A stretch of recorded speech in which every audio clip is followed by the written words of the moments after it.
कुछ सीखो अपनी देवरानियों से। इन चारों को कितना अच्छा और एक्सपेंसिव खाना बनाना आता है। आखिर शेफ जो हैं, तुम्हें तो दाल चावल के अलावा कुछ आता ही नहीं। अरे माँ, आप अपनी बातें छोड़ो और इतना अच्छा खाना है, इसे खाओ।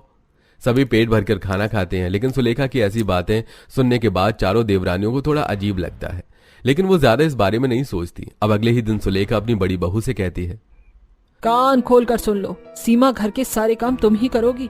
और हाँ, मेरी अमीर बहुएं कोई काम नहीं करेंगी। अगर उन्हें करना होगा तो अपने मन से करेंगी। घर के काम, उससे लेकर रसोई के काम तक सारे तुम ही संभालोगी। लेकिन माँ जी, वो तो एक शेफ है। आपको मेरे हाथ का खाना तो पसंद ही नहीं आता। रसोई का काम आप उन्हें ही दे दीजिए। बस जो मैंने कह दिया सो कह दिया, और जो कहा है बस उतना सुनो। अब बेचारी सीमा अकेले ही सारे काम करती है और रसोई भी खुद ही संभालती है। ऊपर से सुलेखा फोन में तरह तरह के खाने की रील देखकर सीमा से फरमाइश करती है, सीमा, सीमा, अरे कहाँ मर गई नास पीटी, जल्दी से यहाँ। जी माँ जी। कहीं माँ जी? आज मेरा मन दम आलू और कटहल के कोफ्ते की सब्जी खाने का कर रहा है। जा बना कर ले आ। दम आलू और कटहल के कोफ्ते ये कैसे बनते हैं? मैंने तो कभी जिंदगी में नहीं बनाए।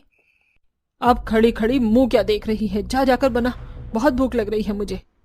सुलेखा के कहने पर सीमा रसोई में तो आ जाती है, लेकिन सीमा बार बार यहाँ वहां देखती है क्योंकि उसे कुछ समझ ही में नहीं आ रहा था। इससे पहले उसने कभी दम आलू और कटहल के कोफ्ते की सब्जी बनाई ही नहीं थी। क्या करूं, आखिर करूं तो करूं क्या? मुझे तो कुछ भी बनाना नहीं आ रहा। काफी देर सीमा ऐसे ही सोचती रहती है। कुछ देर बाद उसकी चारों देवरानियां रसोई में आती हैं। माँ जी तो बता रही थी कि आज आप दम आलू और कटहल के कोफ्ते की सब्जी बना रही हो। कहाँ है सब्जी? आपने कुछ भी बनाया ही नहीं अभी तक। दरअसल बात यह है कि मुझे पता ही नहीं दम आलू और कोफ्ते की सब्जी बनती कैसे है। लेकिन तुम चारों ये बात माँ जी को मत बताना, मैं कोशिश करती हूँ बनाने की। सीमा की आवाज सुनकर चारों ही हंसने लगती हैं और उससे कहती हैं, अगर आपको नहीं आता तो क्या हुआ, हम आपकी मदद करेंगे बनवाने में। आखिर हम शेफ जो ठहरे। अब आप ऐसा समझो हम आपकी पर्सनल शेफ हैं। इस तरह चारों देवरानी मिलकर सीमा की मदद करती हैं और दम आलू और कटहल के कोफ्ते की सब्जी बनाकर तैयार कर देती हैं। एक देवरानी उसकी तंदूर की रोटियां भी बना लेती है। देखा जिठानी जी, कितनी जल्दी बन गया सब कुछ। जाओ आप इसे माँ जी को परोस दो।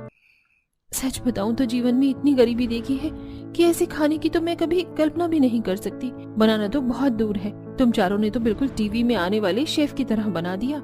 ये कहकर सीमा खुशी खुशी डाइनिंग टेबल पर अपनी सास को दम आलू और कोफ्ते की सब्जी परोसती है, साथ में नान भी।